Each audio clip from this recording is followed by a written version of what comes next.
Hey guys, what is going on? Welcome back to my channel. If you want more Bravo content, go ahead and get yourself subscribed to my channel. All right, y'all, it's time to talk about the Real Housewives of Orange County Season 15 premiere. What an awful premiere.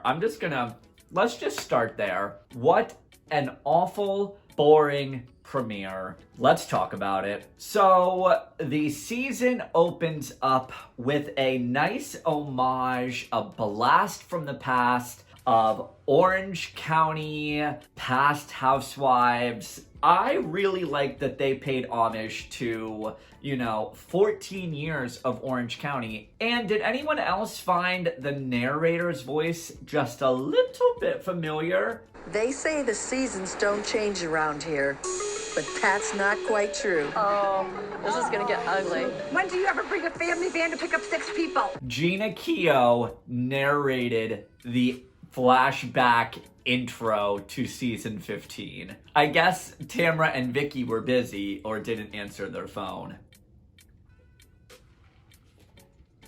There, I said it. So, the season pretty much is all about us catching up with all the ladies and checking in on all of their new chapters. So Shannon, she moved into a new home in Newport. She is showing off her relationship with her new boyfriend, John, and her new life with him in her new house, and them mixing all of their families together. And I will say this, it's nice to see a nice, lighter, happier Shannon. Like, you can definitely tell she's in a much better place, but don't make no mistake, she is still the same Shannon. Not willing to hold herself accountable, not willing to, let things go, holding on to grudges. She's still that same person, make no mistake. Gina, she also moved into a new house, also in Newport.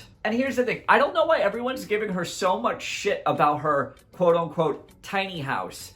Like, in regular people terms, that's a decent sized house. It has a nice kitchen, a nice living room, 3 bedrooms, bathroom. It's a decent sized house, but everyone all season is gonna give her so much shit about her small home. Who the fuck cares? Why is that her storyline? Drives me insane. So I want to talk about this quick scene. So there's a scene where Bronwyn and Kelly are in the car, and Kelly asks Bronwyn who her cell phone provider is, and Bronwyn couldn't even answer. She had no idea who her cell phone provider is. Do you have AT&T? I don't know the answer to that. You're like, I haven't paid a bill. I don't know. I don't know. That's a whole new level of privilege that I will never understand and never be able to relate to ever in my life. Who doesn't know whether you have AT&T or Verizon or T-Mobile? I feel like that's a simple knowledge that you should know. Who is your cell phone provider? Anyway, I digress. Bronwyn also moved into a new house, also in Newport. I love her house, by the way. It has a Zen room, it has an in-home gym, it has a freaking, dance club, it has a movie. I love her freaking house. It's amazing. I love it so much. So, a big point of contention all throughout this episode is Bronwyn's drinking. So everybody, all the ladies have so much beef with the fact that Bronwyn is uncontrollable with her drinking. And they did so many flashbacks of Bronwyn just being out of control and sloppy wasted, or, as Tamra called it, naked wasted. And they're all talking about it behind her back, which I think is kind of shitty. If you have an issue with someone's drinking, say it to their face. And the only person, we'll get to it later in this review, the only person that was willing to call her out about her drinking to her face was Emily. We'll talk about that later on in this review. And then there's a scene when Bronwyn and Shannon are talking, and they're talking about, Gina moving in with her new boyfriend Travis and how they both think it's a really bad idea. And here they go talking about her tiny condo again. Like, who the fuck cares? Is it true that she's in a condo? Like a tiny condo? She's in like a townhome. Okay. Yeah. With 6 kids? And then Shannon, she is still very much upset with Kelly because Kelly last season went to Jim Bellino and talked about things and brought up legal issues and the whole thing. And all throughout this episode, we're still talking about Tamra, and we're still talking about Vicky, and we're still talking about the Tres Amigas, and it's just mind-blowing. So now, all right, let's talk about the new housewife, Elizabeth. She is rich, honey. She is rich. So she is building an animal rehabilitation center. So Elizabeth, she's all about animal adoption. She's an animal lover, and I love that about her.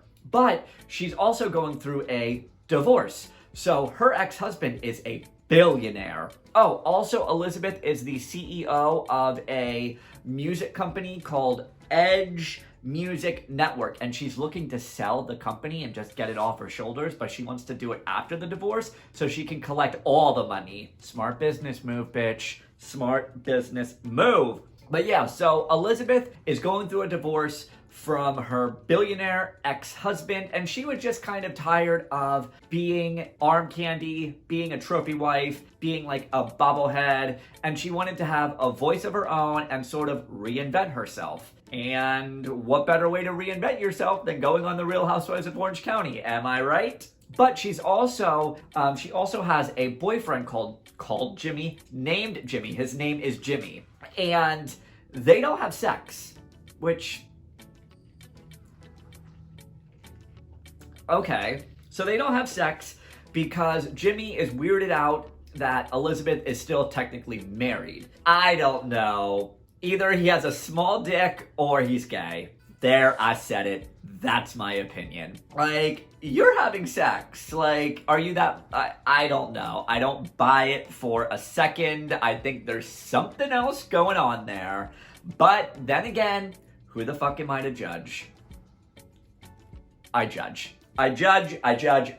So, sorry about it. So, can we also talk about the meetup with Kelly and Shannon and how awkward it was? It was so awkward and so uncomfortable to watch. Like, I cringed. And here we go again, talking about Tamra and Vicky. And it took all Shannon had. You can tell it took all she had, every molecule in her body, to apologize to Kelly. And here's why. I'm gonna say, the only reason that she's being nicey to Kelly is because Shannon needs to make new alliances now. Her Tres Amigas security blankets are gone. So Shannon needs to find out who has her back in any way, shape, or form. And it just seems a little forced and a little fake. And that's just my opinion. But rumor has it that Shannon only was friends with Tamra for the show. And after Tamra left Orange County, Shannon cut her out of her life completely. Like, they do not talk. Like, they don't follow each other on Instagram.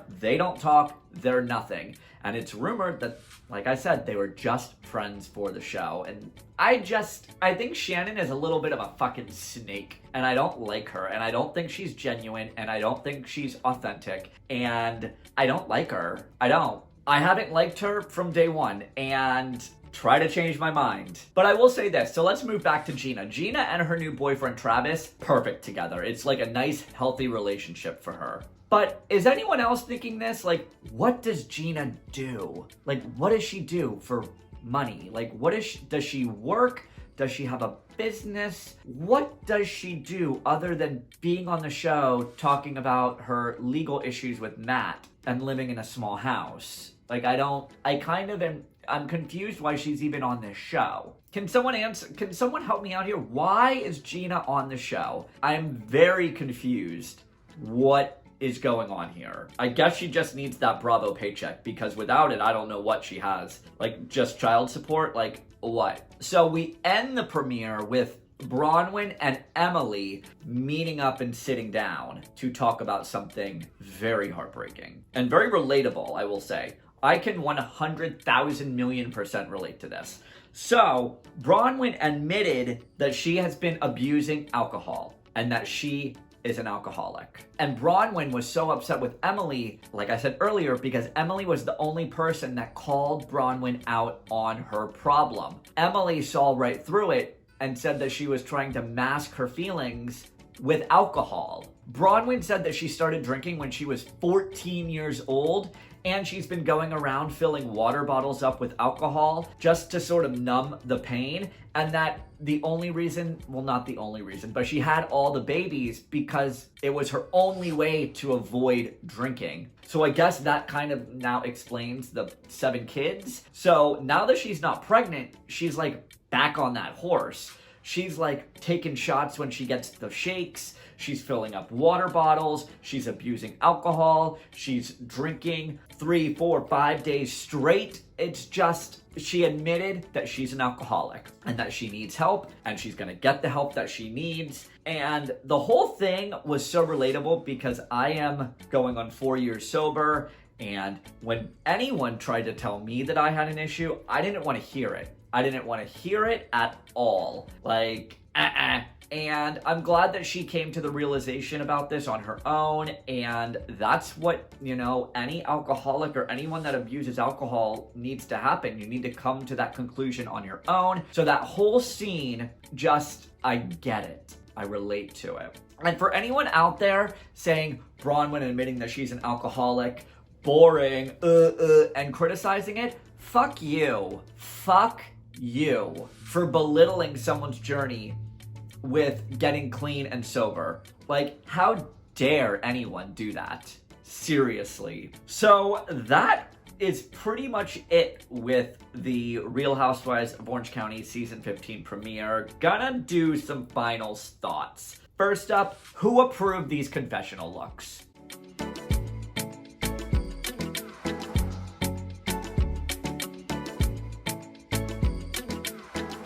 Seriously, why are they so close up? Like, they look so fake. Like, those backdrops look so fake. They're so close up. It's very harsh. It's very, like, I feel assaulted. And some of these hair choices and these outfit choices, it's a choice.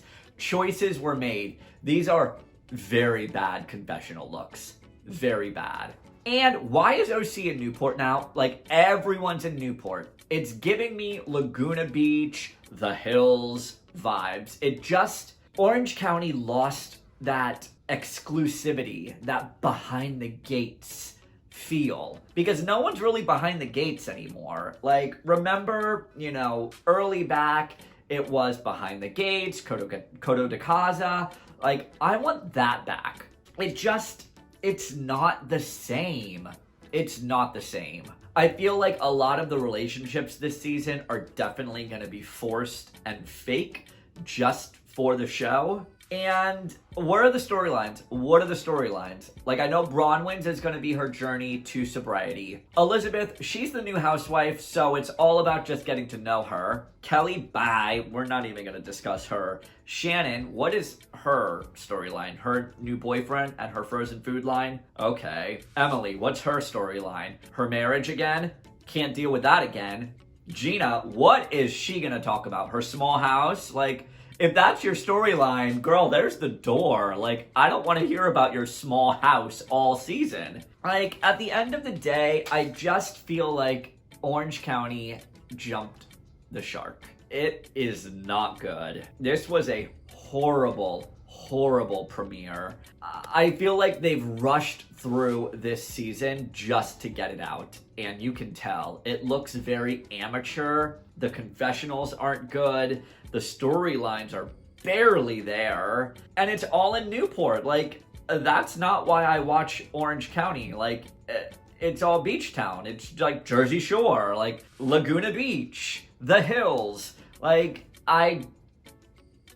if I had to rate this premiere, 0 being the worst and 10 being the best, I would give it a -1. Nothing happened. To put it in context, a normal Real Housewife review, I take 8 to 9, sometimes 10 pages of notes. For Orange County, this is it. I took 3.5 pages of notes. Nothing fucking happened. The only saving grace, though, Housewives fans, is that Real Housewives of Salt Lake City is coming to save us. Hallelujah! Yes, Salt Lake City will be saving the day November 11th. All right, that's all I've got for you guys today. Go ahead and get yourself subscribed to my channel so you never miss any of my Real Housewives of Orange County reviews. I will talk to you guys next time. Bye.